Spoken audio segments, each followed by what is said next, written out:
Hello friends, welcome to SSC coaching centre. दोस्तों, आज के वीडियो में रीजनिंग के बहुत ही अच्छे क्वेश्चन लेकर के आया हूं जो कि आपको एग्जाम में बहुत मदद करेंगे। तो चलिए स्टार्ट करते हैं। पहला क्वेश्चन है, पॉलिटी शब्द के अक्षरों को वर्णानुक्रम में व्यवस्थित करने के बाद इस शब्द में कितने अक्षरों की स्थिति अपरिवर्तित रहेगी। हमारे पास देखिए P O L I T Y ये शब्द दिया गया। अगर हम इसे अंग्रेजी वर्णमाला के हिसाब से लगाएं, अंग्रेजी वर्णमाला के हिसाब से मतलब है कि जैसे सबसे पहले ए आता है, फिर बी आता है, फिर सी आता है, डी आता है, उस हिसाब से अगर हम इसे लगाएं तो देखिए कौन से अक्षर ऐसे हैं जिनकी स्थिति अपरिवर्तित रहेगी। अब यहां पे देखिए इन अक्षरों में सबसे पहले अल्फाबेट के अनुसार कौन सा आएगा, आई आएगा। सबसे पहले आई आ जाएगा यहां पे, ठीक है। आई के बाद में फिर कौन सा आना चाहिए, आई के बाद में एल, एल आएगा। एल के बाद में फिर को आएगा, ओ आएगा। ओ के बाद में पी आएगा और पी के बाद में टी आएगा और सबसे लास्ट में वाई आएगा, 25 नंबर वाला। अब कौन से देखिए अल्फाबेट ऐसे जिनकी स्थिति अपरिवर्तित रही। देखिए टी के स्थान पे टी है और वाई के स्थान पे वाई है, लेकिन इसकी स्थिति अपरिवर्तित नहीं है, इसकी भी अपरिवर्तित नहीं है, इसकी भी नहीं है और इसकी भी नहीं है।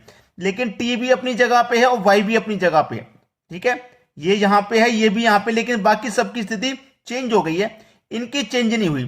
तो देखिए कितने अक्षरों की स्थिति अपरिवर्तित रहेगी, 2 अक्षरों की स्थिति, यानी कि बी ऑप्शन क्या है आपके प्रश्न का बिल्कुल सही जवाब। तो आसानी से आंसर मिल गया। चलिए आप देखेंगे अगला सवाल। अगला सवाल है, यदि जे एन यू को 10, 17, 14, 13, 21, 06 लिखा जाता है तो पी यू एस ए को क्या लिखा जाएगा। इनमें से 4 ऑप्शन में से कोई एक सही होगा। पहले यह देख लो कि इससे इसको कैसे लिखा गया। जे जे एन यू यही तो है। अब देखना यहां पे मैंने को काउंट टोटल कितने अक्षर हैं, 2, 4, 6, 8, 10, 12 है। टोटल 12 है। अगर टोटल 12 को मैं ये अलग अलग तीनों में डिवाइड करूंगा तो एक के हिस्से में कितना आएगा, 4, इसके हिस्से में भी 4 आएगा और इसके हिस्से में भी 4, ठीक है। तो इसका मतलब ये पहले हो गए पहले वाले के 1017, दूसरे वाले के ये हो जाएंगे 4, 1413 और तीसरे वाले के हो जाएंगे ये 4, ये वाले 2106, ये हो गया। चारों के मैंने तीनों के 4 अंक अलग अलग बांट दिए हैं।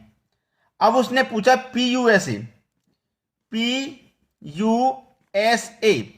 अब देखना इसमें से इसमें कॉमन क्या है, यू कॉमन है और यू की स्थिति क्या है 2106। पी भी कॉमन नहीं है, एस भी नहीं है, ए भी नहीं है, यू कॉमन आ रहा है और यू का नंबर क्या है 2106। अब देखिए 2106 यहां तो तीसरे नंबर पे है यू और यहां यू दूसरे नंबर पे है, तो दूसरे नंबर पे कौन से 4 अक्षर 2106 हैं। यहां पे नहीं, यहां पे भी नहीं, यहां पे भी नहीं। देखिए 2106 ये रहा, 2106 ये रहा, मैंने मान लिया 2106 ये रहा। और देखिए यहां पे नहीं है, सॉरी, ये वाला हमारा थर्ड ऑप्शन सही है, ये वाला नहीं है, थर्ड ऑप्शन हमारा बिल्कुल सही है। क्योंकि मैंने यहां पे देखिए पहले के 4 में हटा दूंगा, दूसरे पे आना चाहिए 2106, तो 2106 दूसरे पे आ रहा है, बिल्कुल सही जवाब हमारा सी ऑप्शन हो जाएगा। तो इस तरीके के क्वेश्चन को कैसे पहचानेंगे मैंने आपको तरीका बता दिया है। फर्स्ट वाले में भी नहीं है, सेकंड वाले में भी नहीं है, थर्ड वाले में है। मैंने ध्यान नहीं दिया, पहले इसको गलत कर दिया था, लेकिन यही सही है, ये वाला सही नहीं है, ये 3 गलत हो गए। और पहचानने का जो तरीका है वो इंपॉर्टेंट होता है, वो मैंने आपको बता दिया, ठीक है। चलिए अब देखेंगे अगला सवाल। अगला सवाल है, दिए गए समीकरणों के आधार पर अनुत्तरित समीकरण का सही उत्तर ज्ञात कीजिए।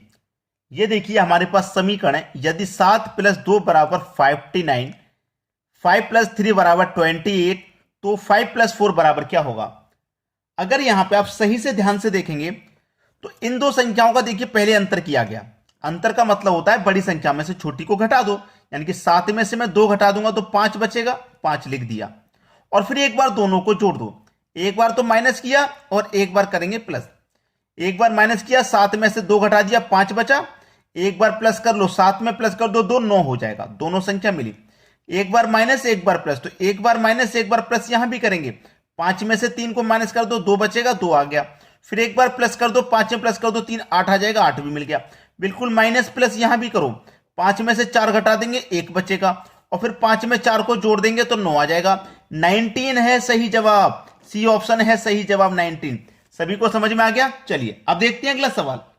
अगला सवाल है, नीचे दिए गए विकल्पों में से उस सेट को चुनिए जो दिए गए सेट के प्राय समान है। दिया गया सेट हमारा ये है और इसके जैसा ही रिलेशन किसी ना किसी एक सेट में यहां बनेगा, वही पहचानना है। ये क्या है हमारा 3, 9, 27, क्या रिलेशन है यहां पे देखिए। अगर मैं यहां पे 3 का स्क्वायर कर दूंगा तो 9 मिल जाएगा मुझे, 3 का स्क्वायर कर दूंगा 9, और 3 का फिर क्यूब कर दूंगा तो 27 हो जाएगा। यानी कि पहली संख्या तो 3 का स्क्वायर है और दूसरी संख्या 3 का क्यूब है। तो यानी कि बाद की जो दोनों संख्याएं एक स्क्वायर में है और एक क्यूब में है। तो यहां पर भी बिल्कुल वैसे ही देखना, पहले वाली संख्या का स्क्वायर और पहले वाली संख्या का ही क्यूब। तो पहले वाली संख्या का स्क्वायर 4 और फिर क्यूब तो 8 होता है, लेकिन ये 6 दिया गया, गलत। ये भी गलत, 4 का स्क्वायर पहले, ये भी गलत। 5 का स्क्वायर 25 और 5 का क्यूब 125, बिल्कुल सही। डी ऑप्शन है बिल्कुल सही जवाब, क्योंकि पहले वाली संख्या का स्क्वायर करेंगे और पहली वाली का क्यूब, तो मैं पहले वाली संख्या का स्क्वायर करूंगा 25 और क्यूब करूंगा तो 125। डी ऑप्शन बिल्कुल सही जवाब हो गया। चलिए अब देखते हैं अगला सवाल। अगला सवाल है, यदि वर्ष 2016 में 7 फरवरी को रविवार था तो उसी वर्ष 7 मार्च को कौन सा दिन होगा। देखिए सबसे पहले तो ये देखा करें कि ये जो वर्ष दे रखा है ये हमारा साधारण वर्ष है या फिर लीप वर्ष। तो ये लीप वर्ष है। लीप वर्ष का मतलब है कि इसमें फरवरी का महीना 29 दिन का होता है, और जो साधारण वर्ष होते हैं वो 28 के होते हैं फरवरी के, लेकिन लीप वर्ष में 29 का होता है। तो कैसे पता लगता है कि लीप वर्ष है कि साधारण?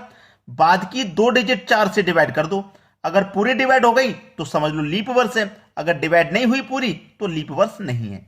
ठीक है, चलिए अभी तो 16 4 से डिवाइड हो जाएगा तो इसका मतलब लीप वर्ष है। लीप वर्ष है तो फरवरी का महीना 29 का होगा। कितने का होगा? 29 का। तो 7 फरवरी को रविवार था, तो 29 महीने में से उसने 7 दिन की बात कर दी, 7 दिन की उसने बात कर दी, तो -7 कर देंगे, इसमें से बचेगा कितना? 22 बचा फरवरी के महीने में। ठीक है, 22 दिन बचे। 7 मार्च को कौन सा दिन होगा पूछ रहा है, 7 मार्च को कौन सा दिन होगा। तो फरवरी के महीने में तो 22 दिन बचे हैं, 7 मार्च का पूछ रहा है, इसमें क्या करेंगे 7 और जोड़ देंगे तो ये हो जाएगा 29। 29 दिन में 7 से डिवाइड कर दो।